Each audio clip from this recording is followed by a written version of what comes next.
Salut les amis, Chapeau et Kev en ligne, bonjour, bonsoir comme d'habitude, je sais pas quand vous regarderez la vidéo ou simplement si vous allez la regarder. On va se retrouver aujourd'hui pour une nouvelle vidéo, donc ça va être une vidéo achat récent. Donc voilà, notamment beaucoup de Vinted, encore une fois. Donc, du DVD, un Blu-ray, un CD, du livre, du magazine, de la figurine, un peu de tout. Alors on va commencer sans plus tarder avec le CD qui en fait est une compilation Ciné Frisson, donc les musiques des films qui vous font peur. Voilà, on retrouve notamment Le Silence des Agneaux, Freddy Dead Zone, Psychose, Creepshow, Carrie, Shining. Et au final, on a 18 titres. Donc on a la dimension, la quatrième dimension. On a Fears, on a L'Expérience Interdite, L'île du Dr Moreau, Wolf, Psychose, Les Dents de la Mer, Inferno, Shining, Texas Chainsaw, Dead Zone, La Mouche, Entretien avec un vampire, Le Retour des Morts Vivants, Creepshow, Carrie, Le Silence des Agneaux et Freddy. Donc c'est vraiment cool. Chopé pour 50 centimes, je suis très content de la rentrée. Des musiques vraiment cultes. Donc très très cool. Hop. Ensuite, on va passer sur le livre, le seul livre, parce qu'il y a deux magazines. Alors, c'est un truc vraiment cool, donc je l'ai eu à, je crois, c'est revenu à 3,50€, frais de port inclus sur Vinted, ou 4€, je sais plus. Donc ça s'appelle Le Sottisier du cinéma. Donc voilà, bon là on a, alors je dis peut-être une bêtise, Charlton Heston dans Bénure, je dois dire une bêtise, c'est Spartacus, je sais plus. Voilà, toujours est-il que c'est pas Benoît Poulvord par exemple. Donc deux baignures, si ça doit être baignure. Deux baignures au Seigneur des Anneaux, les gaffes, erreurs et incohérences les plus hilarantes de l'histoire du 7e art. En fait, ça va répertorier 1700 films, donc pas dans l'ordre, hein, triés par catégorie, comme là c'est objets qui se déplacent entre deux prises, et par rapport au film. Comme par exemple, allez, prenons Pulp Fiction. Au début du film, quand Brett se fait descendre par Jules et Vincent après le speech de Jules Ezekiel, on remarque que l'arme de Jules est vide après le dernier coup de feu. Cependant, en reprenant la même scène à la fin du film, il reste des balles dans l'arme. Jules peut tirer à plusieurs reprises sur le type qui sort de la salle de bain et son arme n'est toujours pas vide. Au début du film, Vincent dit à Jules « Je ne regarde pas la télévision ». Plus tard, pour expliquer le miracle des balles mal dirigées, Jules explique qu'il regardait Cops à la télé l'autre nuit. Vous voyez, ça reprend toutes les petites incohérences qu'il y a dans les films comme ça, et c'est plutôt drôle. Il y a vraiment de tout, donc c'est sympathique. C'est sympathique. Voilà, c'est le genre de truc qu'Allociné fait dans certaines vidéos. Je sais plus c'est quoi le titre de la vidéo. Donc voilà, le sottisier du cinéma, assez sympathique, assez drôle, assez original. Deux petits man movies. Le numéro 93 avec au programme Stargate, John Carpenter, Peter Jackson, Wes Craven, Tobe Hooper, et le Frankenstein avec Robert De Niro et Kenneth Branagh. Donc voilà, pour le Festival Fantastica, donc le numéro 93. Voilà. Hop.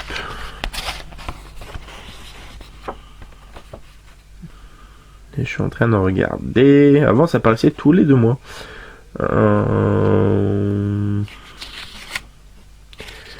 J'arrive pas à voir c'est quel mois. Bon, toujours est-il que c'est de celui-là, ça doit être tac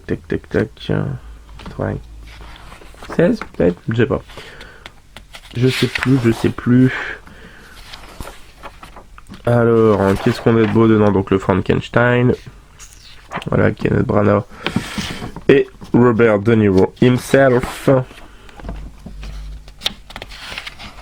Voilà. Gérard Mer. Ah bah donc c'est 95. Voilà, donc le Stargate. Tac. Voilà The Mangler avec Robert Englund par exemple. Heavenly Creatures, donc créatures célestes je crois, avec Peter Jackson.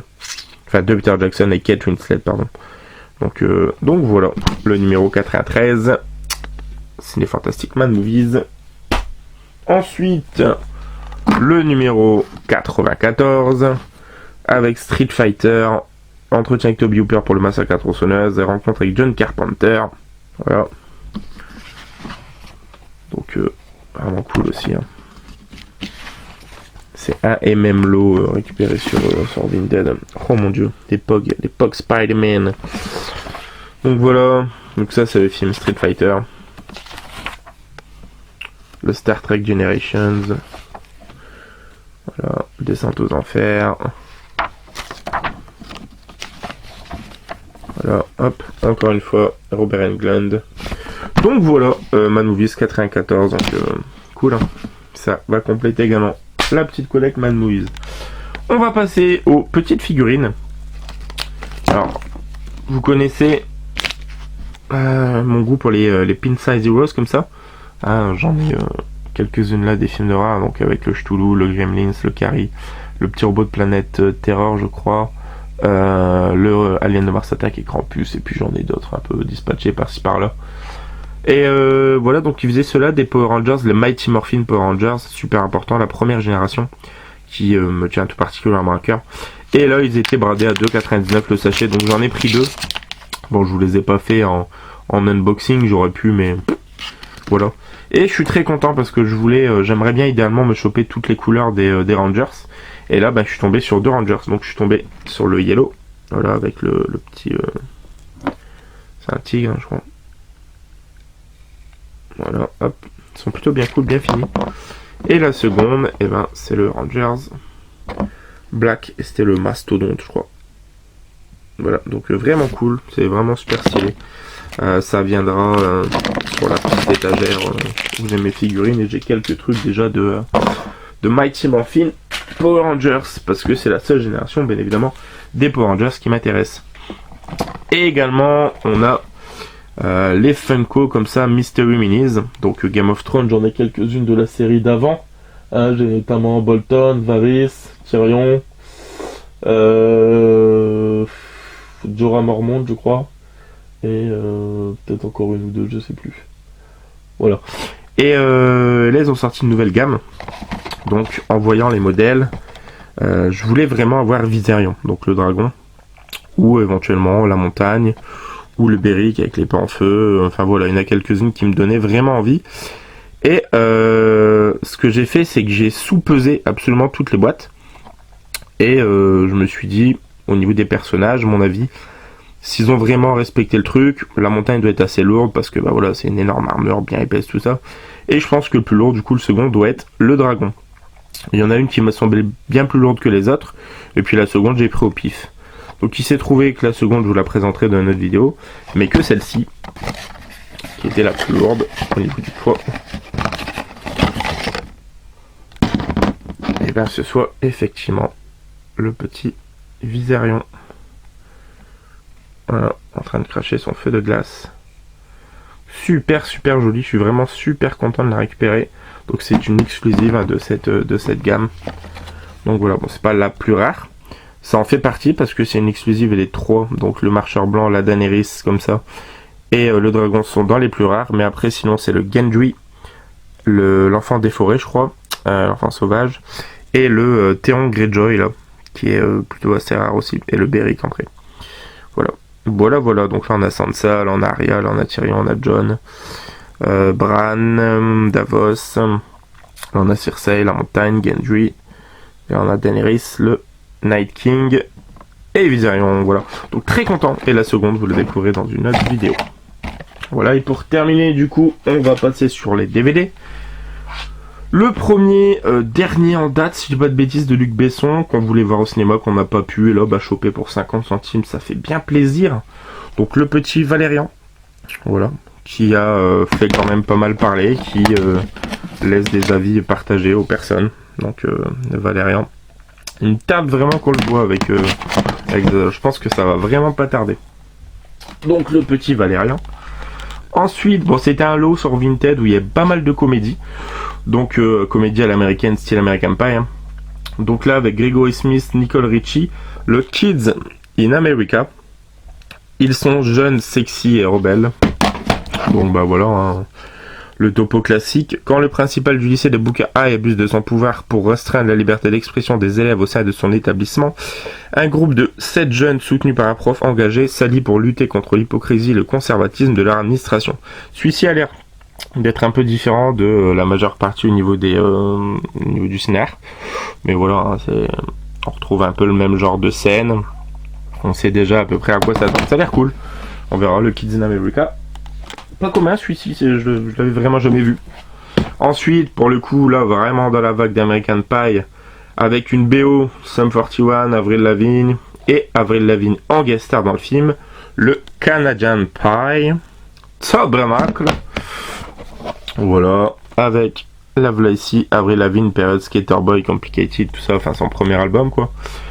C'était pas Under the Skin, je sais plus c'était quoi le premier. Peut-être juste Complicated. Voilà. Ensuite, alors là je suis très content. Je sais que c'est un film vraiment pas commun à trouver, vraiment plutôt même difficile à trouver. C'est la suite du premier, c'est très con ce que je viens de dire, mais voilà. Donc le premier c'est également avec le même acteur, donc avec Charles Bronson. Donc là j'ai trouvé le Death Wish 2, donc le Justicier dans la ville 2, mais en Blu-ray sous blister. Voilà, et je l'ai eu pour 3 €. Donc cool. J'ai vu le remake il n'y a pas super longtemps avec Bruce Willis. Plutôt sympathique, mais du coup il me tarde de voir quand même l'original, le 1, pour pouvoir ensuite mettre le 2. Donc ben voilà, avec Charles Bronson, et je sais que vraiment pas très commun comme film. Et en Blu-ray qui plus est, avec du coup en piste Joe, la VF, voilà, French. Donc voilà, le Death Wish 2. Plutôt cool, ça c'était en vide-grenier. Et les deux derniers, chopés dans un lot sur Vinted, et là je suis content, celui-ci ça fait vraiment longtemps que je le voulais. Avec Mads Mikkelsen, voilà, c'est un film, alors je crois que c'est hollandais ou belge, je sais plus. Film très saignant, donc c'est Les Bouchers Verts. Voilà. Pas très commun non plus, hein. La seule fois que je l'ai vu, il était à 7 ou 8 € je crois. C'est danois, voilà. Pour Sven et Bjarne, ouvrir leur propre boucherie est un pari plutôt risqué, alors que la boutique peine à démarrer, un effroyable concours de circonstances les conduit à servir de la viande humaine. Comble de l'horreur, la nouvelle spécialité remporte un incroyable succès. Un cruel dilemme oppose alors les deux associés au sujet de la chair humaine qu'ils entendent servir. Voilà, donc très content de leur entrée. Entre délicatessen et petit meurtre en tamis, deux films que j'aime beaucoup. Ah, donc Les Bouchers Verts avec l'immense Mads Mikkelsen. Hop. Et le dernier, également dans un lot sur Vinted. C'est un film découpé en 3 segments, donc c'est avec un réalisation Fruit Chan, Park Chan-wook et Takeshi Miike. Alors, pardonnez-moi du peu, allez au bout de vos peurs, donc 3 extrêmes. On a Nouvelle Cuisine. Si l'on vous donnait la possibilité de rajeunir, accepteriez-vous? Madame Ching Li, une ancienne star de Hong Kong approchant de la quarantaine, goûte au ravioli cuit à la vapeur de Mei, une ancienne employée du corps médical. Pour rajeunir, elle est prête à payer le prix fort et peu lui importe de connaître les ingrédients de la recette secrète de Mei. Celui-ci, je crois qu'à part tout seul, je dois l'avoir, le Nouvelle Cuisine, il me semble. Ensuite, Coupé, de Park Chan-wook, donc réalisateur de All Boy entre autres. Réalisateur aussi acclamé du public qui apprécie les critiques, Ryu est un jeune homme riche, respecté, talentueux, beau, aimable de nature. Il se retrouve aux prises avec un détraqué qui lui propose un choix terrifiant. Tuer un enfant, voir les doigts de son épouse, pianiste, coupés les uns après les autres. Un dilemme dont les conséquences seront forcément extrêmes. Ouh, ça donne envie ça. Et le troisième de Takeshi Miike, notamment Audition, La Boîte. Une romancière à succès mène une vie solitaire derrière laquelle se cache un lourd secret. Secret qu'aimerait bien découvrir son éditeur, qui ne semble pas insensible au charme de la jeune femme. Un jour, elle trouve un bouquet de fleurs sur son bureau, accompagné d'une carte d'invitation indiquant que l'heure et le lieu de rendez-vous, qui n'est autre que l'endroit où sa sœur a trouvé la mort. Donc ça a l'air vraiment top. Voilà, très content également de rentrer cette petite anthologie de films d'horreur asiatiques. Hop, 3 extrêmes, donc cool. Ouais les amis, c'est terminé pour la vidéo, j'espère que ça vous aura plu. Comme d'habitude, n'hésitez pas à commenter, liker, partager. Et quant à nous, on se retrouve très prochainement pour une nouvelle vidéo. Joanne, Anna-Liv, mais ok, ciao ciao.